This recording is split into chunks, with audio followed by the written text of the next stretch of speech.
bonjour et bienvenue à Pack de Pod Christmas Edition. Alors moi c'est TK, l'américain de notre groupe d'amis réunis par le rugby et nous sommes sur notre troisième semaine de nos 12 Days of Christmas. C'est alors notre troisième semaine de partager avec vous des podcasts un peu comme les nôtres, des podcasts natifs sportifs. Pour la plupart, il y a une exception ou deux. Cette semaine on va parler un peu de rugby, un peu de sport de contact et bien sûr un peu de bière. J'espère que vous aimez bien nos 12 invités. Tous leurs infos sont dans les show notes, sur leur site, leur pod, leurs réseaux sociaux. Et si vous êtes sur les réseaux, offrez un petit cadeau à Pack de Potes. Un petit like, un partage, un commentaire et un review sur iTunes. Allez, bonne écoute à tout le monde et restez jusqu'à la fin parce que la petite chanson commence à être bien sympa. Allez, happy holidays everyone, bonne écoute. Alors, bienvenue à notre 10e podcast of Christmas. Alors, aujourd'hui, ce n'est pas en fait un podcast qu'on va parler, c'est plutôt une chaîne YouTube, mais c'est quand même une chaîne YouTube sur le rugby et sur toutes les différentes formes de rugby qu'il y a. Donc, j'estime qu'on a droit et j'estime aussi que ça va vous intéresser. Donc, ça s'appelle Dans l'intervalle. Et pour nous expliquer tout ça, voici la cofondatrice Clémentine Baud. Salut Clémentine! Salut Thierry, merci pour l'invitation.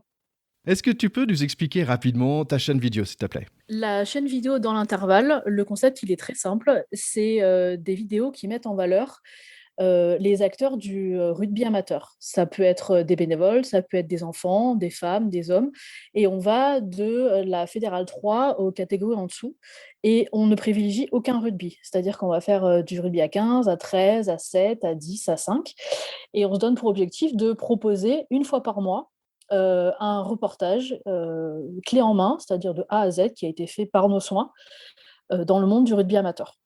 Voilà, donc là, pour te donner un exemple, à l'heure actuelle, en 2021, il y a 9 sujets qui ont été faits dans différents endroits de France. Il n'y a aucune exception géographique. On va partout où on estime que c'est important de mettre en valeur un quelconque club. Et donc, pourquoi le rugby alors?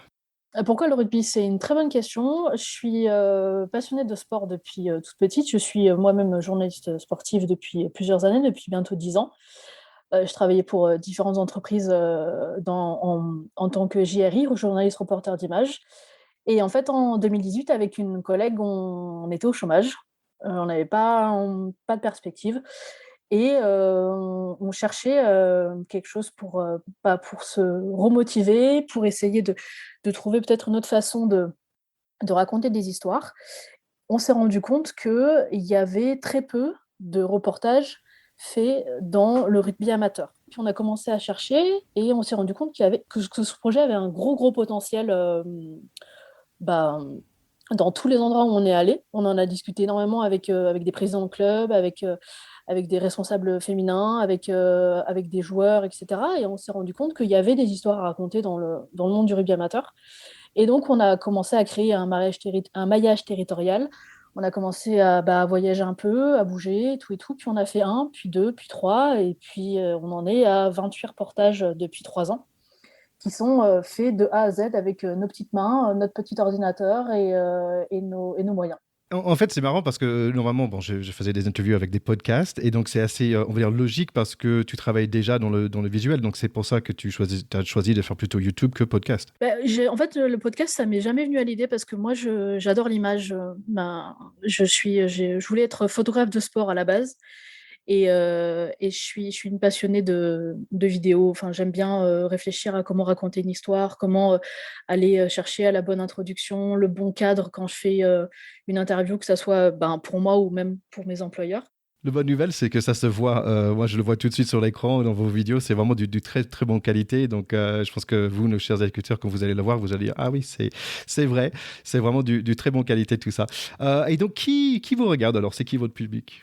Alors, on a évidemment une prédominance masculine, mais au niveau des chiffres, ça a tendance à se rééquilibrer ces derniers mois.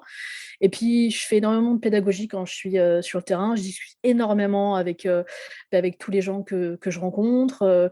Il y a beaucoup de travail qui est fait sur le terrain de la part des clubs pour sensibiliser les mamans, les jeunes filles qui veulent essayer de faire du rugby. Euh, et donc, le public, ça peut aller de la responsable d'un club à une maman ou à des jeunes filles qui ont une section rugby. C'est vraiment ou enfin, ça peut aller aussi à l'entraîneur qu'on a suivi avec toute son équipe derrière. Enfin, c'est vraiment très, très, très pluriel. Donc, j'ai pas de chiffres à te donner, mais il y a énormément de publics différents. C'est tout le monde qui aime le rugby, quoi. Oui, oui, et pas que. Je travaille beaucoup avec la Fédération française de touch, la Fédération française de tag, la Fédé de 13 aussi. Et en fait, c'est des publics très différents. Donc tu as dit que tu travaillais déjà dans le média, et comme j'avais dit, ça se voit. Et ce projet est venu d'un certain moment où tu n'avais pas de prochainement de projet. Mais qu'est-ce que ça t'a apporté, en fait, cette chaîne de YouTube, dans l'intervalle?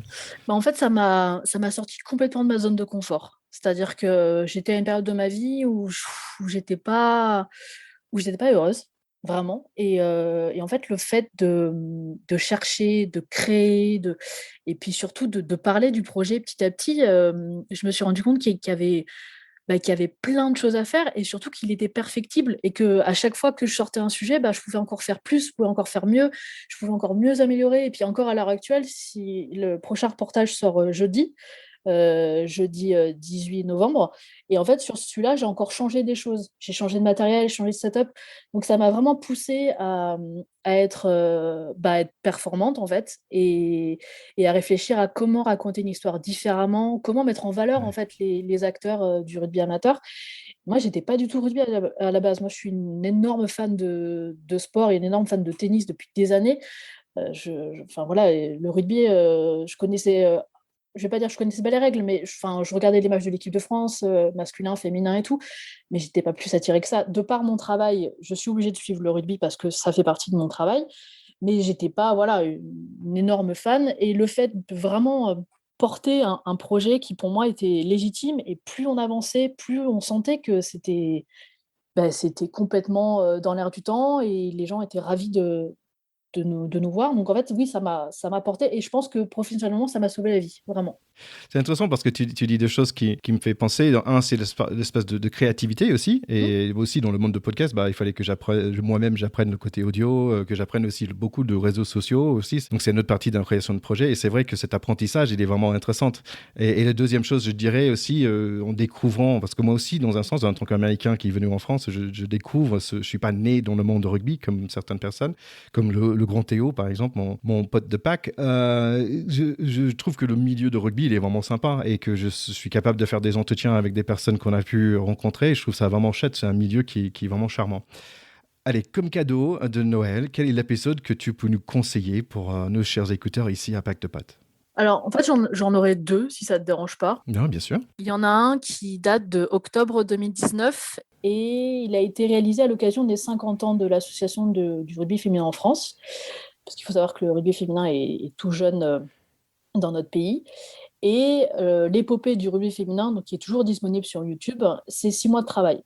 6 mois de travail, 6 mois de recherche, 6 mois d'interview, où j'ai eu la chance de rencontrer un photographe qui s'appelle Bernard Chubillot, qui a passé plusieurs années à suivre l'équipe de France quand personne ne s'intéressait à cette équipe.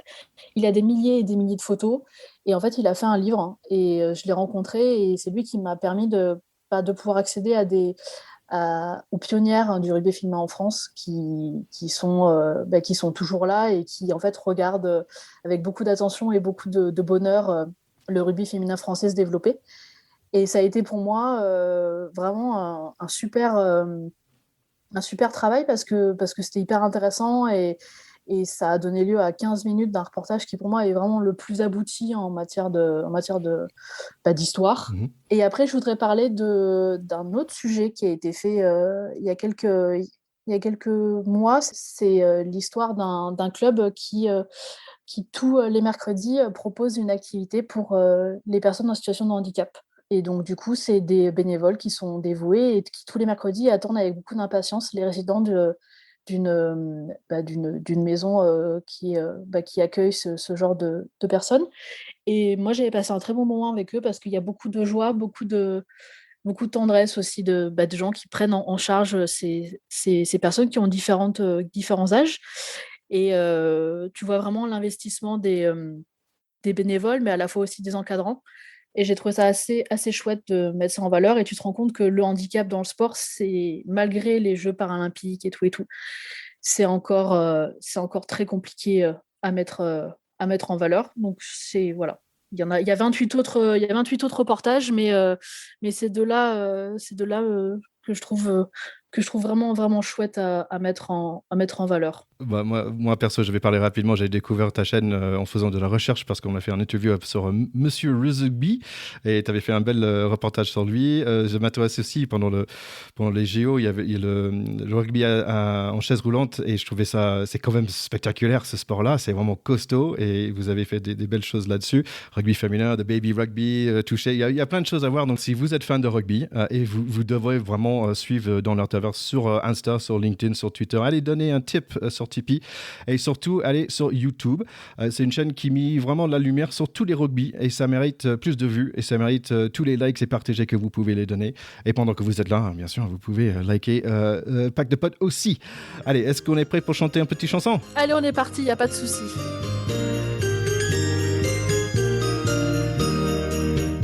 On the first day of Christmas, my true love gave to me a partridge in a pear tree. On the second day of Christmas, my true love gave to me two turtle doves and a partridge in a pear tree.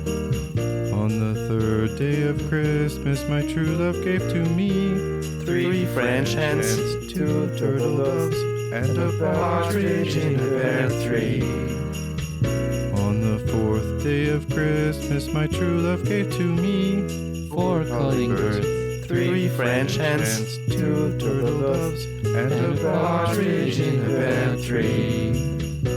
On the fifth day of Christmas, my true love gave to me five gold rings, four calling birds, three French hens, two turtle doves, and a partridge in a pear tree. On the sixth day of Christmas, my true love gave to me six geese a-laying, five gold rings, four calling birds, three French hens, two turtle doves, and a partridge in a pear tree. On the seventh day of Christmas, my true love gave to me seven swans a-swimming, six geese a-laying, five gold rings, four calling birds, three French hens, two turtle doves, and a partridge in a pear tree. On the eighth day of Christmas, my true love gave to me eight maids a milking, seven swans a swimming, six geese a laying, five gold rings, four calling birds, three French hens, two turtle doves, and a partridge in a pear tree.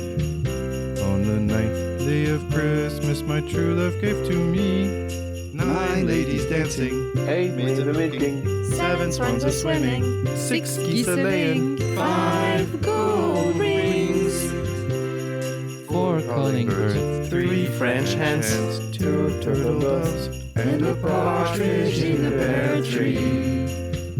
On the 10th day of Christmas, my true love gave to me 10 lords a leaping, 9 ladies dancing, 8 maids a milking, 7 swans a swimming, 6 geese a laying, 5 gold rings, 4 calling birds, 3 French hens, 2 turtle doves, and a partridge in a pear tree.